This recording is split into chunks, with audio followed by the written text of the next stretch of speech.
Student class 9th का English language and literature का common annual school examination का question paper है 22-23 session का।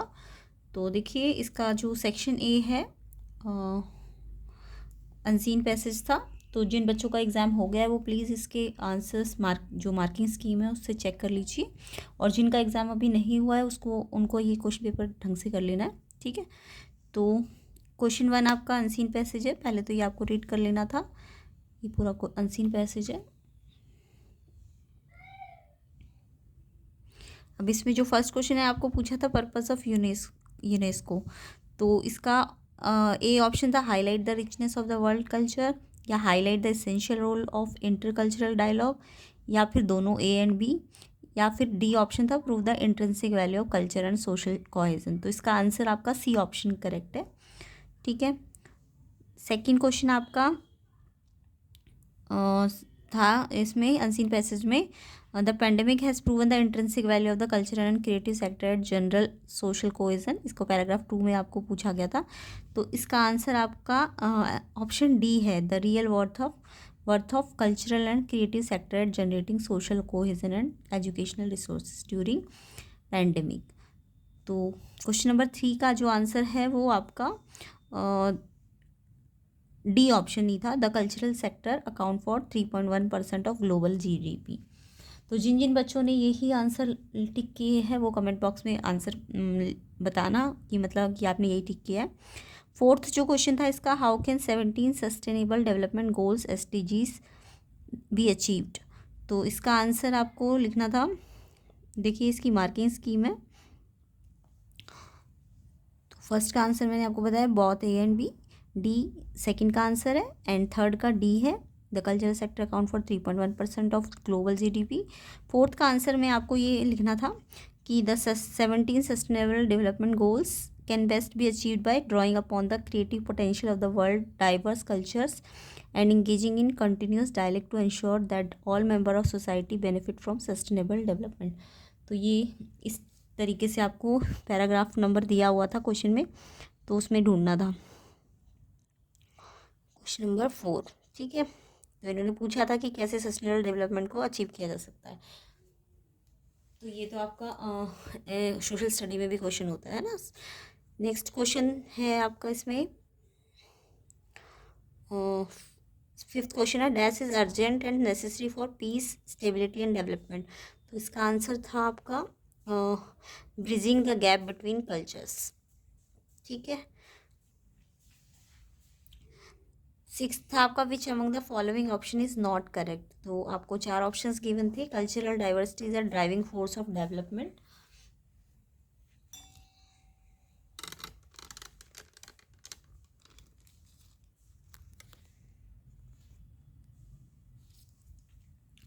तो इसका ऑप्शन ए था, with respect to economic growth in leading a more fulfilling intellectual emotional moral and spiritual life, या ए and B, या leading a less fulfilling intellectual emotional moral and spiritual life. तो इसका answer D option है, इन leading a less fulfilling intellectual emotional moral and spiritual life. ठीक है, तो आगे जो क्वेश्चन है question number 7, in which year UNESCO adopted the universal declaration on cultural diversity. तो इसका आंसर था ए ऑप्शन 2001। तो ये तो आपको पैराग्राफ में मिल ही गया होगा। नेक्स्ट क्वेश्चन था question number 8, what was adopted by the second committee of the UN general assembly in 2015। तो इसका आंसर आपको लिखना था, इन 2015 the second committee of UN general assembly unanimously adopted resolution on culture and sustainable development affirming culture's contribution to the 3 dimension of sustainable development। तो paragraph में आपको इसका answer ढूंढना था। आगे जो क्वेश्चन है question number 9th, which word in paragraph 5 is an antonym of the word rejection. Paragraph 5 में रिजेक्शन का एंटोनिम यानी अपोजिट ढूंढना था। तो रिजेक्शन का अपोजिट होता है डाइवर्स एक्सेप्टेंस करना। रिजेक्शन मतलब मना करना, तो एक्सेप्टेंस क्या होता है, स्वीकारना। तो डी ऑप्शन इसका करेक्ट है, एक्सेप्टेंस। तो यहाँ पे देखिए डी ऑप्शन है, एक्सेप्टेंस। नेक्स्ट 10th को जो था इसका आपको कंप्लीट करना था वर्ड इन पैराग्राफ, उसका मीनिंग वैरायटी था। तो वैरायटी देखो पैराग्राफ 1 में किसका मीनिंग था, वैरायटी मतलब डाइवर्सिटी। तो 10th का आंसर डाइवर्सिटी है। ठीक है, आगे देखिए, आगे क्वेश्चन है आपका सेकंड पैसेज था आपका, उसको भी आपको ढंग से रीड करना था। तो ये पूरा सेकंड पैराग्राफ है। तो इसकी पीडीएफ जो है आपको क्वेश्चन पेपर की भी और इसकी मार्किंग स्कीम की भी जो टेलीग्राम है उसका लिंक मिल जाएगा, उसमें आप इसकी पीडीएफ ले सकते हैं। ठीक है, तो इसके क्वेश्चंस पे आते हैं। तो फर्स्ट क्वेश्चन है इस पैराग्राफ का, what does NEP 2020 propose to do. तो यहाँ तक आपको रीड करा था इसको। अच्छा, ये तो विजुअली चैलेंज्ड का हो गया ना। क्वेश्चन नंबर 2, हाँ ये नहीं, क्वेश्चन तो करना था। क्वेश्चन 1 है, what does NEP 2020 propose to do. तो इसका आंसर था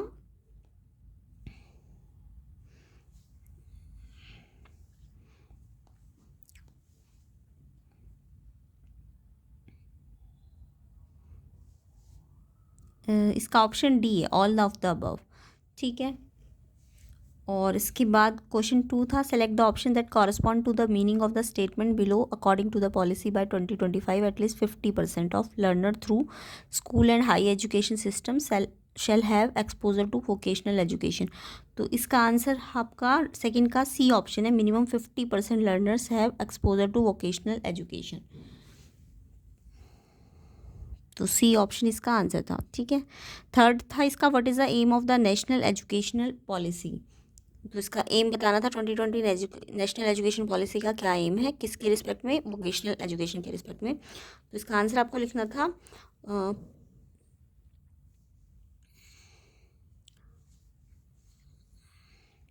Policy aims to overcome the social status hierarchy associated with vocational education and integration of vocational education into mainstream education in all educational institutions in a phased manner। ठीक है, तो ये आपको paragraph से थोड़ा ढूंढना था। उसके बाद इसमें नेक्स्ट जो फोर्थ पार्ट है क्वेश्चन का, as per NEP 2020 vocational exposure will begin at early ages in dash. तो इसमें आपको लिख के आना था मिडिल एंड सेकेंडरी स्कूल में स्टार्ट हुआ था। ठीक है, फिफ्थ क्वेश्चन था आपका, NEP 2020 states that this would led to emphasising the dignity of labour and importance of various vocations involving Indian art and artisanship. तो इसको पैराग्राफ 3 में आपको पूछा था, what is this refer to, exposure to vocational education, exposure to technical education, exposure to high school education, exposure to university education. तो इसका answer है option A, exposure to vocational education.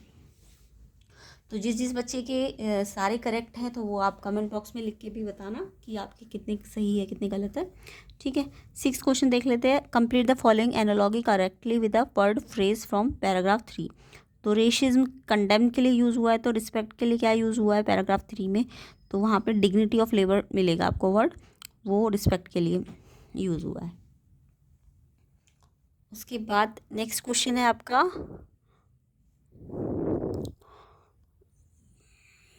Seventh, as per the global scenario which country has the maximum percentage of student in vocational education.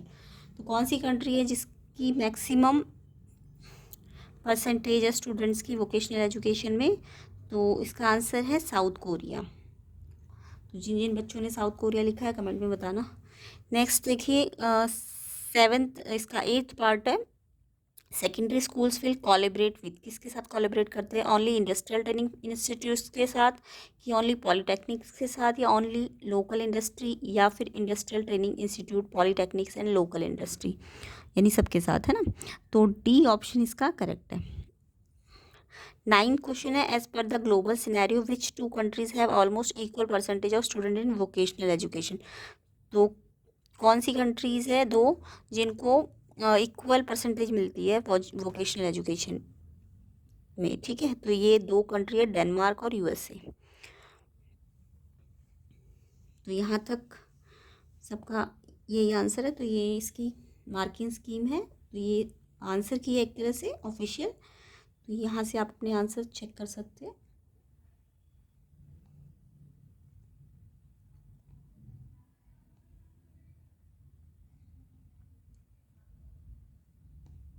ठीक है, तो ये सारे इसकी unseen passage के आंसर से। अब इसके ग्रामर पोर्शन पे आते हैं। तो देखिए सेक्शन बी ग्रामर है, वो भी चेक कर लीजिए अपना। Attempt any 10 of the following question, 10 question आपको अटेम्प्ट करने थे। फर्स्ट है fill in the blank with by choosing the correct option. This work dash be completed in 1 day if you all work together. तो इसका answer क्या लिखा था section B में? फर्स्ट का मे, कैन, वुड या यूज टू। तो इसका आंसर होगा आपका can, B option. This work can be completed in 1 day if you all work together. कर सकते हो, सकते को लिए कैन लगाते, ठीक है। नेक्स्ट क्वेश्चन था read the conversation between a teacher and her student, complete the sentence by reporting the student reply correctly. तो स्टूडेंट का जो रिप्लाई है उसको आपको रिपोर्टेड में लिखना है। तो टीचर का तो पूरा लिखा ही उन्होंने, the teacher asked the student whether he she enjoyed the school picnic, to which the student replied. Student ने क्या रिप्लाई दिया? देखो ये जो आई है ना स्टूडेंट के अकॉर्डिंग चेंज हो जाएगा। अच्छा, स्टूडेंट रिप्लाइड, पहले तो येस है तो येस के लिए क्या लिखते हैं हम? इन अफर्मेटिव। जहाँ भी येस लिखा होता है तो हम बोलेंगे इन अफर्मेटिव, फिर दैट लगेगा, फिर आई चेंज हो जाएगा स्टूडेंट में, ही या शी, स्टूडेंट कुछ भी हो सकता है, ही भी लिख सकते थे, शी भी लिख सकते थे। तो replied in affirmative that he enjoyed it a lot. तो ये आपको इसमें लिखना था।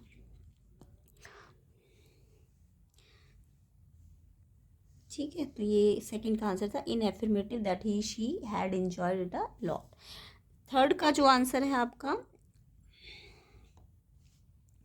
आपको पूछा है the teacher dash the process of photosynthesis to the student. Teacher ने समझाया process of photosynthesis to the students. तो मतलब ये आपका पास्ट टेंस नहीं है, ये आपका परफेक्ट टेंस है, ठीक है। तो यहाँ पे आएगा हैज़ एक्सप्लेन, डी ऑप्शन है, यानी समझा चुकी है, यानी कि अभी मतलब बहुत पुराना नहीं हुआ है, ठीक है।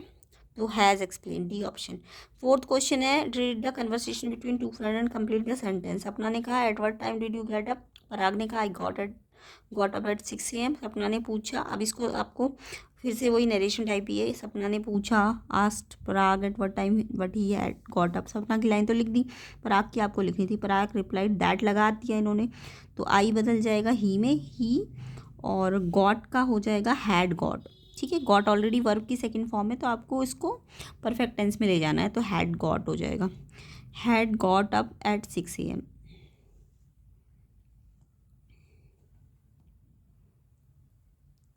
तो इसका आंसर आएगा फोर्थ का ही had got up at 6 AM। That इसलिए नहीं लगाना क्योंकि क्वेश्चन में ऑलरेडी लगा हुआ है। उसके बाद नेक्स्ट है आपका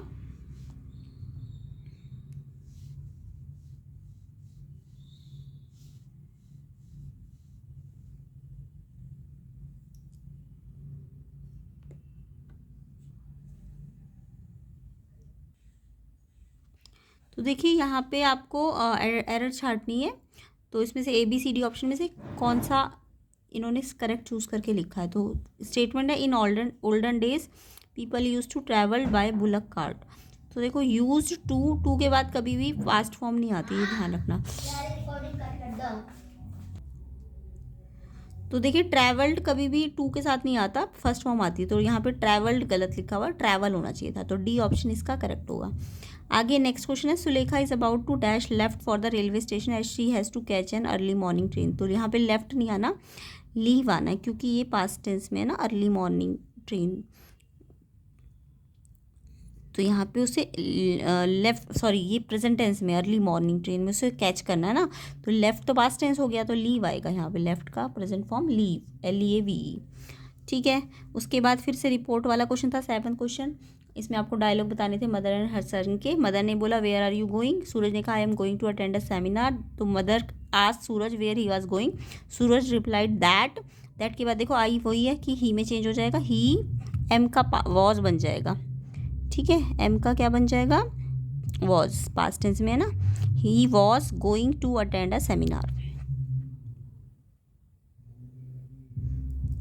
तो ये इसका